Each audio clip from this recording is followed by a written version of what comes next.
रामकृष्ण हरी अवधूत चिंतन श्री गुरुदेव दत्त. कशात आपण सर्वजण मजेत असाल, भगवंताच्या भजनात तल्लीन असाल अशी अपेक्षा करते आणि आजच्या व्हिडिओला सुरुवात करते. माणसाचं जीवन हे संघर्षांनी भरलेलं आहे, अडचणींनी भरलेलं आहे आणि बऱ्याच वेळा प्रयत्न करूनही काही गोष्टीमध्ये आपल्याला अपयश येतं. आता माणसाच्या जीवनात अपयश काय येतं आणि ते किती महत्वाचं आहे या विषयावर आपण आज बोलणार आहोत.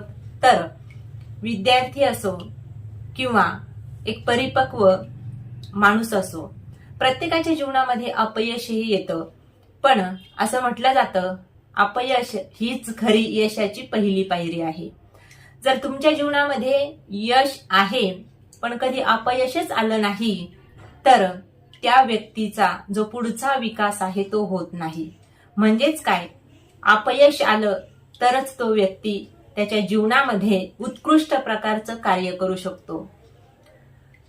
खूप प्रयत्न सुरू आहे आणि तरीही जर अपयश येत असेल तर मग ते काय येतं, कशामुळे येतं, तर त्याचं निरीक्षण करणं अतिशय गरजेचं असतं. एखाद्या विद्यार्थ्याच्या जीवनामध्ये जर अपयश आलं तर त्याला आणखी जास्तीचा अभ्यास करावा लागतो आणि त्यानंतर त्याला चांगले मार्क्स मिळतात. त्याच पद्धतीने जो व्यक्ती प्रपंच करतो आहे त्याच्याही जीवनामध्ये एखादा त्याचा व्यवसाय असेल किंवा त्याचं जे काही कार्य असेल त्या कार्यामध्ये तो तत्पर आहे, रात्रंदिवस कष्ट करतोय, प्रामाणिकता आहे आणि सतत सातत्य आहे, तरी सुद्धा जर अपयश येत असेल तर काही गोष्टींचा आपण विचार केला पाहिजे की या गोष्टीमध्ये मी इतकं सातत्याने प्रयत्न करतोय माझ्या कार्यामध्ये पण तरीही मला अपयश का येतं, का यश भेटत नाही, तर त्याच्यावर चिंतन करणं महत्वाचं आहे. अपयश आलं म्हणजे जीवनातील सर्व काही गोष्टी संपल्या असं नाही. कधी कधी असं होतं, आपण आपल्या मनानेच एखादा निर्णय घेतो आणि तो निर्णय चुकीचा ठरतो किंवा त्यामध्ये सातत्य नसते. कार्य करताना कार्य तत्परता जी आपण म्हणतो ती त्या कार्यामध्ये जर नसेल तर ते कार्य अयशस्वी होतं आणि मग त्याचा परिणाम त्याच व्यक्तीच्या जीवनावर होतो. कशामुळे, तर त्याने घेतलेला निर्णय त्याच्याकडूनच कसा तो चुकीचा ठरला आणि मग ही निराशा त्याला सतत जाणवत असते आणि त्यावर तो विचार करतो की हे कशामुळे झालं. जो सामान्य बुद्धीचा व्यक्ती आहे तो ते कार्य करायचं सोडून देतो. मला जमत नाही ना, मग ते मी न केलेलंच बरं. पण जो हुशार आहे, ज्याला प्रयत्न करण्याची अगदी त्याची जिद्द आहे, मनातून उभारी आहे त्याला की नाही, मला जरीही आज हे कार्य जमलं नाही तरी ते मी उद्या नक्कीच यशस्वी करून दाखवील. मग तो काय करतो, तर काही नियम आपल्या जीवनामध्ये आणतो की मला ज्या गोष्टीमध्ये अपयश आलं ते कशामुळे आलं, मी कुठे कमी पडलो याचा तो अभ्यास करतो आणि त्यानुसार वर्तन करायला लागतो. पहा, अनेक शास्त्रज्ञ झाले ज्यांनी आपल्या जीवनामध्ये एखादा शोध लावण्यासाठी हजारो प्रयोग केले पण ते प्रयोग त्यांचे अयशस्वी झाले. म्हणून त्यांनी काय आपलं कार्य सोडून दिलं का? अजिबात नाही. पहा, ज्याने दिव्याचा शोध लावला त्यांचं नाव थॉमस एडिसन. त्यांचे हजारो प्रयोग वाया गेले पण त्यांना कुणीतरी विचारलं, तुमचे 1000 प्रयोग वायाला गेले, मग त्यानंतर दिव्याचा शोध तुम्ही लावलेला आहे. त्यांनी सांगितलं, ते मी जे शोध लावले ते वायाला गेले नाही तर त्यातून सुद्धा मी अभ्यास केला आणि त्यातून मला खूप काही शिकायला मिळालं. म्हणजेच काय, अपयशातून सुद्धा खूप काही शिकण्यासारखं असतं, फक्त आपली बुद्धिमत्ता तशी असली पाहिजे. अब्दुल कलाम सर यांनी जेव्हा पहिला उपग्रह प्रक्षेपित केला अवकाशामध्ये तेव्हाही त्यांना अपयश आलं.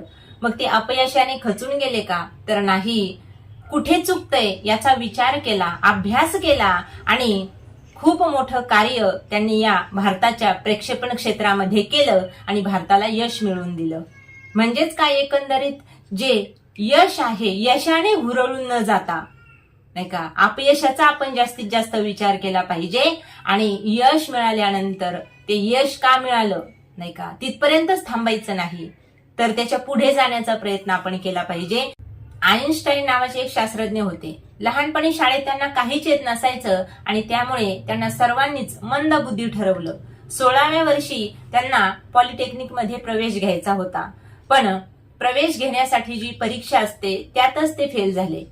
पण त्यांनी लोकांनी आपल्याला हिणवलंय, लोकांनी आपल्याला त्रास दिलाय याच्याकडे दुर्लक्ष करून आपलं जे सातत्य आहे, सातत्याने अभ्यास त्यांनी सुरू केला आणि एक दिवस भौतिक शास्त्राचे ते शास्त्रज्ञ झाले. म्हणजेच काय, लोक आपल्याला काय बोलतात, काय म्हणतात याच्याकडे जर आपण दुर्लक्ष केलं तर आपण कोणत्याही क्षेत्रामध्ये यश निर्माण करू शकतो, यशापर्यंत पोहोचू शकतो, हे नक्कीच आहे. बघा, तुम्ही उदाहरणाने सांगायचं झालं तर अनेक उदाहरणं सांगता येतील. अपयश पचवणं म्हणजेच काय, तर यशापर्यंत जाणं आहे. आपण पाहतो भिंतीवर चढणारी मुंगी कितीतरी वेळा खाली पडत असते. साखरेचा दाणा तिच्या तोंडामध्ये असतो आणि ती मुंगी भिंतीवर चढण्याचा प्रयत्न करते, कितीतरी वेळा खाली पडते, तरीही ती भिंतीवर एक वेळी असे येते की ती चढतेच, नाही का, यशापर्यंत जातेच जाते. मग आपण तर मनुष्य आहोत. एकदा जर अपयश आलं, एकदा, दोनदा, तीनदा, 10दा, कितीही वेळा अपयश येऊ द्या जीवनामध्ये, पण तुमचा निश्चय जर पक्का असेल तर तुम्हाला तुमच्या जीवनामध्ये यश मिळाल्याशिवाय राहणार नाही. यश मिळवायचं असेल तर काही गोष्टी महत्वाच्या आहेत. नवीन धोरण हे झालं पहिलं, आणि दुसरं आहे सकारात्मकता. आता आपला भाव जर सकारात्मक असेल, विचार जर सकारात्मक असतील, तर आपलं जे होणारं कार्य आहे आपल्या हातून ते सुद्धा चांगल्या पद्धतीने होत असतं. आणि मनात जर निगेटिव्ह विचार असतील तर ते काम सुद्धा अपूर्ण राहतं, ते सुद्धा चांगल्या पद्धतीने होत नाही, नाही का. किंवा आपण निगेटिव्ह बोललो तर त्याचा परिणाम काय होतो, तर ते आपल्या कामावर होतो आणि आपलं कार्य होता होता राहून जातं. म्हणून कधीही निगेटिव्ह बोलू नये.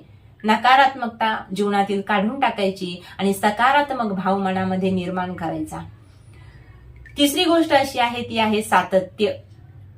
अगदी जिद्दीने, चिकाटीने आणि सातत्याने जर आपले प्रयत्न आपण पुढे चालू ठेवले तर कितीही मोठं अपयश आपल्याला आलेलं असेल तर त्याचं रूपांतर यशात होण्यासाठी त्याला वेळ लागणार नाही, पण फक्त तुम्हाला त्या कामासाठी वेळ द्यावा लागतो. मग कुठलंही कार्य असो, कितीही मोठं अपयश पदरामध्ये पडलेलं असो, पण तुमचं जर सातत्य असेल, तुम्ही त्या कार्यामध्ये टिकून राहत असाल तर ते कार्य नक्कीच यशस्वी झाल्याशिवाय राहणार नाही. आजपर्यंत जे यशस्वी लोक आहेत, तुम्ही प्रत्येकाचा जर अभ्यास केला तर कुणीच असं नाही की ज्याला कधीच अपयश आलं नाही आणि पहिल्या प्रयत्नात जो पास झालाय किंवा ज्याला पहिल्याच प्रयत्नात यश आलं, आजपर्यंतचा म्हणजे इतिहास आहे, कोणत्याच व्यक्तीला पहिल्याच प्रयत्नात यश आलेलं नाही. त्यांनी खूप त्याच्यासाठी कष्ट घेतलेले आहेत, त्याच्यासाठी सकारात्मक भाव मनात निर्माण करून ते कार्य केलेलं आहे. आणि आपले जे नियम आहेत त्या नियमांना धरून त्यांनी आपली एक कार्यप्रणाली बनवली, नियमावली बनवली आणि त्या वेळेमध्ये ते कार्य त्यांनी पूर्ण केलं, म्हणून त्यांना यश मिळालं. तिसरी गोष्ट आहे सातत्य. सातत्याने सतत संघर्ष केला, प्रयत्न केले, मनामध्ये जिद्द ठेवली आणि चिकाटीने प्रयत्न करून, अभ्यास करून ते कार्य पूर्ण केलेलं आहे, म्हणून त्यांना त्यांच्या जीवनामध्ये यश मिळालेलं आहे. मग आपल्याही जीवनामध्ये आपल्याला यश प्राप्त करायचं असेल, तुमच्या जीवनात कुठल्याही प्रकारचं अपयश आलं असेल तरी सुद्धा घाबरून जाण्याची काही गरज नाही. जी विल पॉवर म्हणतो आपण, जी इच्छाशक्ती म्हणतो, आंतरिक इच्छा तुमची जर असेल तर कोणत्याही क्षेत्रामध्ये तुम्ही मागे राहणार नाहीत, तुमचा पहिलाच नंबर येईल. पण त्यासाठी या गोष्टी अंगीकारणं खूप गरजेचं आहे. म्हणून पहा, मी थोडंसं सांगण्याचा प्रयत्न केला. कुणालाही अपयश आला असेल तर खचून जाण्याची काहीच गरज नाही. प्रयत्न करा, नाही का, भगवंतावर विश्वास ठेवा आणि आपल्या कार्यावर विश्वास ठेवा. यश तुमच्याच पदरात पडेल. बघा, पटतंय का? रामकृष्ण हरी.